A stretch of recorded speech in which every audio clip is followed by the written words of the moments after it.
2024 বৰ্ষৰ প্ৰতিমা বৰুৱা পাণ্ডে বঁটা আগবঢ়াইছে দুৰ্গেশ্বৰ সোণোৱাললৈ। প্ৰতিমা বৰুৱা পাণ্ডে বঁটা দুৰ্গেশ্বৰ সোণোৱাললৈ আগবঢ়াইছে 2024 বৰ্ষৰ এই বঁটা এইগৰাকী শিল্পীক প্ৰদান কৰা হৈছে আৰু তাৰ পাছতে সদৌ অসম ছাত্ৰ সন্থাৰ মুখ্য উপদেষ্টা ডক্টৰ সমুজ্জ্বল ভট্টাচাৰ্যই মন্তব্য কৰিছে যে লোক সংস্কৃতিৰ বিষয় পাঠ্যক্ৰমত থকাটো বাধ্যতামূলক আৰু এই ক্ষেত্ৰত ৰাজ্য চৰকাৰে কি ভূমিকা গ্ৰহণ কৰিব লাগে সেয়া সদৌ অসম ছাত্ৰ সন্থাৰ মুখ্য উপদেষ্টাগৰাকীয়ে উল্লেখ কৰিছে আৰু লগতে উল্লেখ কৰিব বিচাৰিছো যে প্ৰতিমা বৰুৱা পাণ্ডে বঁটা দুৰ্গেশ্বৰ সোণোৱাললৈ আগবঢ়োৱাৰ পিছত অসমৰ এই লোক সংস্কৃতি কেনেদৰে আগবঢ়াই নিব লাগে গোৱালপৰীয়া লোকগীতক যেনেদৰে প্ৰতিমা বৰুৱা পাণ্ডে এটা বিশেষ পৰ্যায়লৈ লৈ গৈছিল আৰু তাৰ পৰৱৰ্তী সময়ত কেনেদৰে অসমৰ লোক সংস্কৃতিৰ গুৰুত্ব কিমান হ'ব লাগে সেই সকলোবোৰ সন্দৰ্ভত সদৌ অসম ছাত্ৰ সন্থাৰ মুখ্য উপদেষ্টাগৰাকী কি মন্তব্য কৰিছে সেয়াও আমি শুনিব বিচাৰিছো এই মুহূৰ্তত।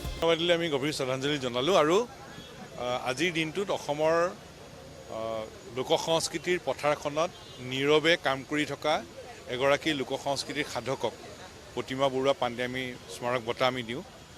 এইবাৰ ডিব্ৰুগড় জিলাৰ টিংখঙৰ মেলচু গাঁৱৰ আমাৰ দুৰ্গেশ্বৰ সোণোৱাল দীঘলা সোণোৱাল তেখেতক এই বঁটা প্ৰদান কৰিবলৈ পাই আমি সকলো গৌৰৱান্বিত। ৮৬ বছৰ হ'ল তেখেতৰ আৰু এই দীৰ্ঘকাল তেখেতে কেৱল লোক সংস্কৃতিৰ সাধনাই কৰি আছে। প্ৰজন্মই সকলোকে লোক সংস্কৃতিৰ শিক্ষা দিছে, সাঁতুৰি নাদুৰি আগুৱাই যাবলৈ নেতৃত্ব দিছে। প্ৰথমবাৰৰ কাৰণে আজি গুৱাহাটীত আহিছে আৰু প্ৰথমবাৰৰ কাৰণে গুৱাহাটীত আহি বঁটাটো গ্ৰহণ কৰাৰ কাৰণে আমি তেখেতক আন্তৰিক কৃতজ্ঞতা জনাইছোঁ আৰু তেখেতক আৰু ভগৱানে শক্তি দিয়ক, নতুন প্ৰজন্মক তেখেতে যাতে আৰু শিক্ষা প্ৰদান কৰি যাব পাৰে।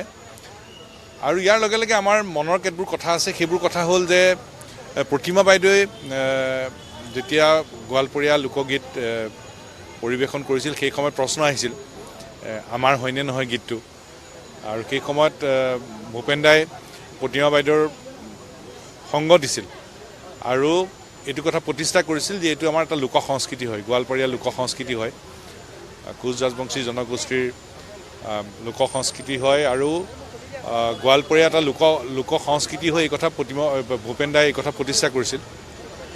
আৰু এতিয়া আমাৰ কৰণীয় কাম বহুত আছে। ৰজাঘৰৰ ছোৱালী হৈও তেখেতে চহা গীতেৰে লোক সংস্কৃতি পথাৰখন জীপাল কৰিছিল আৰু মানুহৰ দুখ বেদনা সকলো কথা চহা ভাষাৰে তেখেতে প্ৰকাশ কৰিছিল। এতিয়া আমাৰ কৰিবলগীয়া কথাটো হ'ল যে প্ৰতিমা বাইদেউৰ যি সৃষ্টিস্থলী মাটিয়াবাগৰ ঘৰটো চৰকাৰে ক'লেতো আমি সংগ্ৰহালয় কৰিম, কিন্তু কেতিয়াকৈ হ'ব এইটো কৈয়ে থকা হৈছে, আমি ৰাইজৰ দাবী।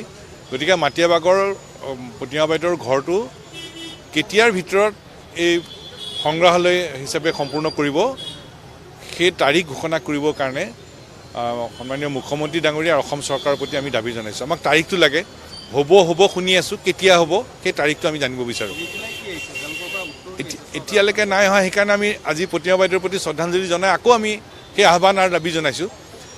প্ৰতিমা বাইদেউৰ মাটিয়াবাগৰ ঘৰটো সংগ্ৰহালয় কৰিবলৈ খুজিছে, ভাল কথা হৈছে, সেইটো ৰাইজৰ দাবী, কিন্তু কেতিয়াৰ ভিতৰত সম্পূৰ্ণ হ'ব এই কথা আমি জানিব খোজোঁ, কাৰণ সোনকালে হ'ব লাগে। মাটিয়াবাগৰ ঘৰটোত সংগ্ৰহালয় কৰিব লাগে, সোনকালে হ'ব লাগে, এইটো ৰাইজৰ দাবী আৰু সেইবাবে সেই তাৰিখ ঘোষণা কৰিবৰ কাৰণে আমি আজি পুনৰ ৰজাঘৰৰ প্ৰতি মুখ্যমন্ত্ৰী ডাঙৰীয়া আৰু অসম চৰকাৰৰ প্ৰতি আমি দাবী জনাইছোঁ। আমাক হ'বতকৈ কেতিয়া হ'ব সেই তাৰিখটো দিব লাগে।